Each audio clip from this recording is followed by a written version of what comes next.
Bos días, atopámonos na Xencia de Coñecemento en Saúde e hoxe vamos a iniciar unha serie de vídeos en relación coa saúde das mulleres, a violencia de xénero, xénero e saúde. Contamos coa presencia de Isabel Peñarrei Lorenzo, que é médica de familia, é salubrista, é doutora en medicina e tamén experta en saúde e xénero, experta en enfermedades crónicas. Ela traballou durante moito tempo na Axencia de Calidade do Ministerio de Sanidade e que colaborando tamén co Observatorio de Saúde das Mulleres. Tamén estuvo nos últimos 20 años traballando na Comisión Europea. O motivo da nosa entrevista de hoxe é que celebramos o día 8 de marzo e por ese motivo lanzo a primeira pregunta a Isabel. Que pensas que hemos avanzado nos últimos anos desde que fai 44 anos se instituyó o 8 de marzo como Día Internacional das Mulleres no Traballo? Eu empezaría rapidamente, pero quero tamén agradecer a invitación. Entón, moitas gracias por invitarme. Como vin que hai moitos temas e moitos vídeos, creo que non é necesario contestalos todos hoxe. Dende fai 40 e pico anos que se declarou o Día Internacional da Muller, conseguíronse algunos hitos, pero non todos. As loitas das mulleres remóntanse moito máis atrás destes 40 anos. Empezaron as mulleres no textil no século XIX, seguiron ca declaración del Día Internacional da Muller no ano 1910, solicitando votos, solicitando a formación das mulleres, solicitando a incorporación das mulleres no ámbito laboral. E desas cousas, pois sí, conseguironse algunhas, pero ainda hai moitas hoxe en día polas que hai que loitar como muller.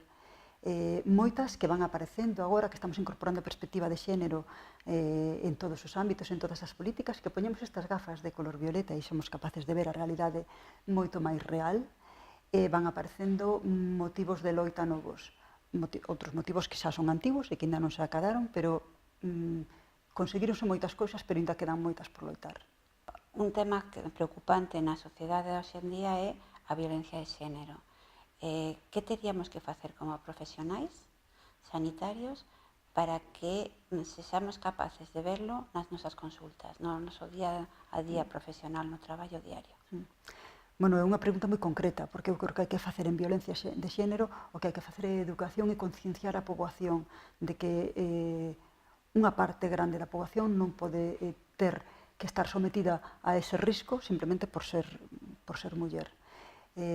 Creo que o que se fixo foi moito, avanzouse moito cos protocolos de detección de violencia de xénero no ámbito sanitario, avanzouse tamén porque foi en común con todos os colectivos incorporados na atención á violencia de xénero, pero non se avanzou tanto na sociedade en xeral. Se vemos os datos das mulleres asasinadas pola parella de violencia de xénero, non vai disminuindo ano a ano.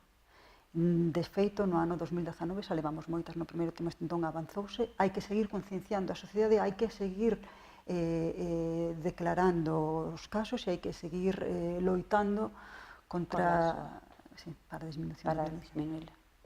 E como profesionais sanitarios, de que maneira o xénero está influindo no traballo das mulleres, na saúde, no traballo, nos seus dereitos, nas conquistas? Bueno, eu creo que o xénero chegou xa para quedarse. Entón, moitas mulleres, tamén homes, están xa concienciados de que hai algo que teñen que ver de outro xeito diferente. Pero non é doado facelo no ámbito da saúde porque basámonos e estudiamos nuns libros que están escritos como moitas das cousas na sociedade, sin perspectiva de género. Entón non somos todavía non somos capaces de identificar esas diferencias. E sabemos que hai diferencias na presentación das enfermedades, diferencias na etioloxía, diferencias na clínica. É moi clara no infarto agudo de miocardio, eso témolo estudiado, témolo demostrado. Moito hai que agradecer a unha sanitaria que, sentíndose enferma, e sabendo que aquelo non era o que lle estaban dicindo, o primeiro enfermedade digestiva, ansiedade, insistiu que aquelo non era e empezou un grupo de mulleres a estudiar por que se presenta de maneira diferente, por que a ti non son capaces de identificar un infarto. E a partir de aí xa xurdiu todo o estudio publicado científicamente, solo cando se publica científicamente, descúbrese que hai etioloxías diferentes en diferentes enfermedades. Sabémoslo claramente agora co infarto agudo de miocardio, pero as enfermedades musculoesqueléticas tamén se comportan de xeito diferente, a ansiedade e a depresión son máis frecuentes en mulleres que homes. Por que? O mellor porque a diagnosticamos máis. Se queres, logo falamos dos sesgos. É evidente que cando falamos de xénero estamos falando do interese das propias mulleres no avance, no avance social, no avance sanitario, no avance laboral, na igualdade de dereitos en todos os ámbitos da vida e da sociedade. Non? Entón, pensando en mañán, día 8 de marzo, que mensaxe daríamos aos novos profesionais da medicina, da enfermería, das ciencias da saúde e que mensaxes daríamos a aquelas persoas que teñen a capacidade de tomar decisións para que os sesgos de xénero, as desigualdades, vayan sendo cada vez menos e avancemos en materia de igualdade. Bueno, eu creo que como xénero, o xénero é esa construcción social que se fai ao redor do sexo. Os nenos nacen nenos ou nenas, pero compórtase dun xeito diferente se son nenos ou nenas, e esa é o que lle chamamos xénero. E iso está modificado ou motivado pola sociedade na que vivimos. Por lo tanto, o comportamento, o xénero é diferente en España do que pode ser en un país africano ou do que pode ser en un país asiático. Que hai que facer entón nesa loita por acadar unha igualdade ao redor do xénero? Formación, educación, empezar aí. E para facer todo eso, o primeiro que hai que facer é poñerse as gafas de color violeta que decimos. Con esas gafas de color violeta somos capaces de ver o que está ao noso redor dun xeito moito máis real. Sempre decimos, ponte as gafas violetas e verás a realidade de outro xeito, moito máis real e moito máis acorde co que somos. Que pasa? Que mellor hai un grupo grande da sociedade que non quere que se vexa con esa realidade, porque entón ve que o 51% das mulleres estamos en desigualdade con respecto aos homes. Que habería que facer?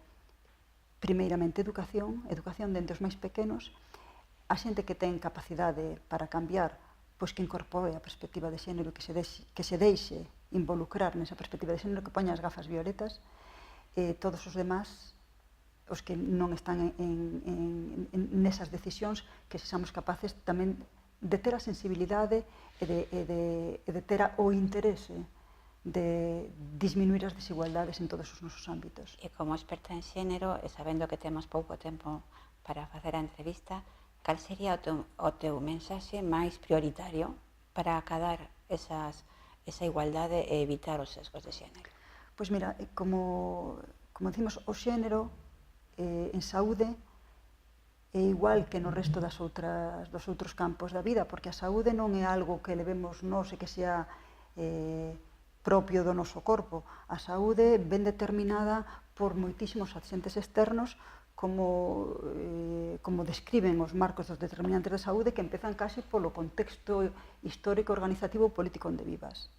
Entón, ese contexto político onde vivas, como se decide a política sanitaria dun país, dun estado, dunha rexión ou da OMS, influye na saúde das persoas non directamente, pero sí que influye nas condiciones económicas, nas condiciones de vivenda, nas condiciones de alimentación, de como viven, que comes, se podes ter cartos a final de mes para pagar a calefacción ou non a tes, todo eso influye na saúde. Que habería que facer?